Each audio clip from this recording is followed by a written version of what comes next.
শবে বরাতে মানুষ মসজিদে বেশি আসে কেন? এই রাতে বেশিরভাগ মানুষ মসজিদে যায় বা ইবাদত বন্দেগী করে যার যার মতে করে। বেশিরভাগ মানুষের ধারণা হলো যে এই রাতে ভাগ্য ঠিক হয়। যেহেতু ভাগ্য ঠিক হয়, ভাগ্য নির্ধারণ হয়, সেই জন্য এই রাতে মসজিদে যায়, ভিড় জমায় যে একটা রাতে ইবাদত বন্দেগী করে যদি ভাগ্যটা নিজের অনুকূলে লিখে নেওয়া যায়, সারা বছরের ভালো কিছু লেখাই নেওয়া যায়, তাহলে তো সারা বছর ভালো থাকা যাবে। এই জন্য ওই একটা রাত একটু বেশি ইবাদত বন্দেগী করার চেষ্টা করে। ঠিক না বেঠিক? আল্লাহ রাব্বুল আলামিন আমাদের জন্য যে তাকদীর প্রতি বছর লিপিবদ্ধ করেন, সেটা কোন রাতে হয়? শবে কদর বলছে এলাকার মানুষ। সারা দেশের মানুষ তো জানে শবে বরাত। এলাকার মানুষটা সঠিকটা জানেন, বোঝা গেল। সারা দেশের মানুষ তো জানে ভাগ্য নির্ধারণ হয় শবে বরাতে। ভাইরা আমার, কোরআনে হাকিমে সূরা দুখানের 3 এবং 4 নম্বর আয়াত যদি আপনি দেখেন, আল্লাহ রাব্বুল আলামিন ইরশাদ করেছেন, ইন্না আনজালনাহু ফি লাইলাতিন মুবারাকাহ ইন্না কুন্না মুনজিলিন ফিহা ইউফরাকু কুল্লু আমরিন হাকিম। আল্লাহ বলেছেন, আমি নিশ্চয় কোরআনকে নাজিল করেছি, অবতীর্ণ করেছি একটি বরকতময় রাতে। আর এই বরকতময় রাতটা কোন রাত? যে রাতে কোরআন নাজিল হয়েছিল শবে কদর। কোনো সন্দেহ আছে? কারণ কোরআনের আরেক আয়াত বলছে, ইন্না আনজালনাহু ফি লাইলাতিল কদর, আমি কোরআনকে নাজিল করেছি যে রাতে, সেটা হলো লাইলাতুল কদরে। তাহলে লাইলাতুল কদরে আল্লাহ কোরআন নাজিল করেছেন। আর সূরা দুখানে বলেছেন, আমি একটি বরকতময় রাতে কোরআন নাজিল করেছি। তাহলে এখানে বরকতময় রাত বলতে যে লাইলাতুল কদরকে বোঝানো হয়েছে, সেটা দিনের আলোর মতো পরিষ্কার। ঠিক কি না বলেন? এরপর আয়াত আল্লাহ বলেছেন, ফিহা ইউফরাকু কুল্লু আমরিন হাকিম, এই বরকতময় রাত যে রাতে কোরআন নাজিল হয়েছে, অর্থাৎ লাইলাতুল কদর, সেই রাতেই সমস্ত গুরুত্বপূর্ণ হিকমাপূর্ণ বিষয়গুলো সব ধার্য হয়ে থাকে, নির্ধারণ হয়ে থাকে। এই আয়াতের আলোকে বোঝা যায় মানুষের ভাগ্য সারা বছরের যেটি লিপিবদ্ধ হওয়ার কথা, সারা বছরের যে বাজেট হওয়ার কথা, সেটা হয়ে থাকে লাইলাতুল কদরে, শবে কদরে। মধ্য শাবানের রাত, এ রাতে আল্লাহ তাআলা মানুষকে সাধারণ ক্ষমা ঘোষণা করেন।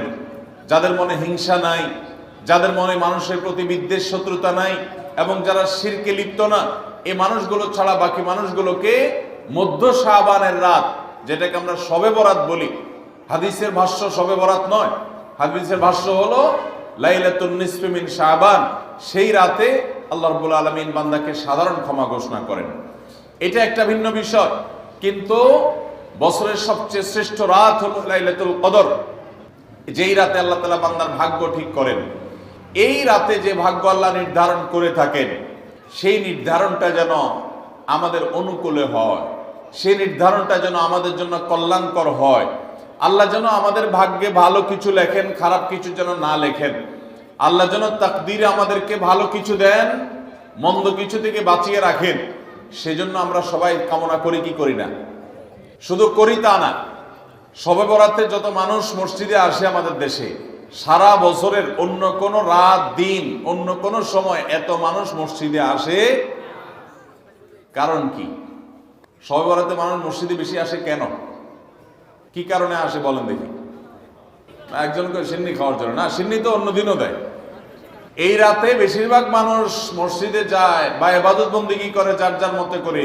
বেশিরভাগ মানুষের ধারণা হলো যে এই রাতে ভাগ্য ঠিক হয়। যেহেতু ভাগ্য ঠিক হয়, ভাগ্য নির্ধারণ হয়, সেই জন্য এই রাতে মসজিদে যায়, ভিড় জমায় যে একটা রাত ইবাদত বন্দেগী করে যদি ভাগ্যটা নিজের অনুকূলে লিখে নেওয়া যায়, সারা বছরের ভালো কিছু লেখাই নেওয়া যায়, তাহলে তো সারা বছর ভালো থাকা যাবে। এই জন্য ওই একটা রাত একটু বেশি ইবাদত বন্দেগী করার চেষ্টা করে। ঠিক না বেঠিক? ভাইরা আমার, প্রথম কথা হলো ভাগ্য নির্ধারণ এই রাতে নয়, বরং লাইলাতুল কদরে হয়। দ্বিতীয় কথা হলো ভাগ্য নির্ধারণের জন্য একটা রাত মসজিদে গিয়ে ইবাদত বন্দেগী করলেই আমার ভাগ্য নির্ধারিত হয়ে যাবে বা ভাগ্য ভালো কিছু লেখা হয়ে যাবে ভাগ্যে, এরকম কোন কথা কোরআন বা হাদিস থেকে পাওয়া যায়? কোরআন হাদিসে কি পাওয়া যায়?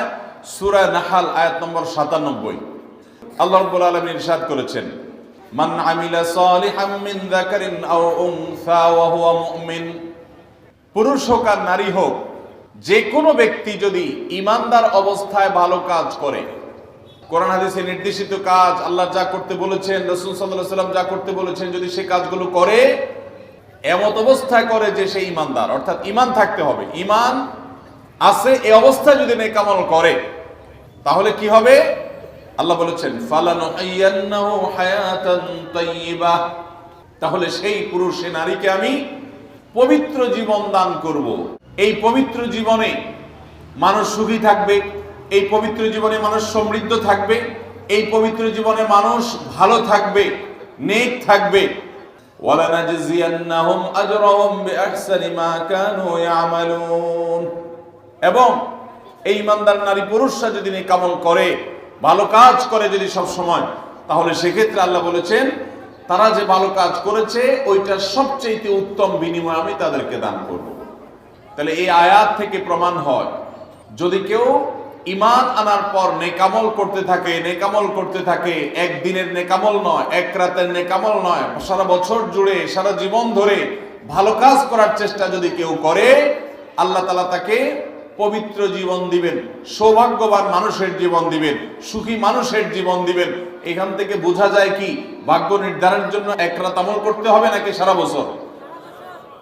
সূরা আরাফ আয়াত নম্বর 96, ওয়ালাউ আন্না আহলাল কুরা আমানু ওয়াত্তাকাউ, যদি কোন জনপদের লোকেরা ঈমান আনে আর তাকওয়া অবলম্বন করে। তাকওয়া কি? তাকওয়া হলো আল্লাহর ভয়ে সে আল্লাহর নির্দেশগুলো মানে আর হারামগুলো বর্জন করে, এরকম যদি কেউ করে, লাফাতাহনা আলাইহিম বারাকাতিম মিনাস সামাই ওয়াল আরদ, আল্লাহ বলেছেন তাহলে ওই ব্যক্তিকে আসমান এবং জমিন থেকে সমস্ত বরকত সমূহের দুয়ার সবগুলো তার জন্য খুলে দেওয়া হবে।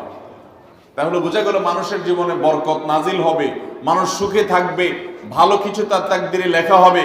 তখন যখন বান্দা নেক আমল করে, যখন বান্দা গুনাহ থেকে বাঁচে, তাকওয়া অবলম্বন করে, তখন তার ওই এক রাত্রে গিয়ে আলাদা কিছু দোয়া বা বিশেষ পদ্ধতির কোনো জিকির আজকার এটার প্রয়োজন হয় না, বরং সে সারা বছর জুড়ে আল্লাহ তাআলা তার নসিবে ভালো কিছু লেখেন, যদি সে বছর জুড়ে সারা জীবন ধরে নেক আমল করে গুনাহ থেকে বাঁচে। ভাইরা আমার, ধরুন আপনার বাসায় দুটা মেশিন আছে, সেলাই মেশিন আছে। আপনার যেই মেশিনটা ভালো, এটা দিয়ে আপনি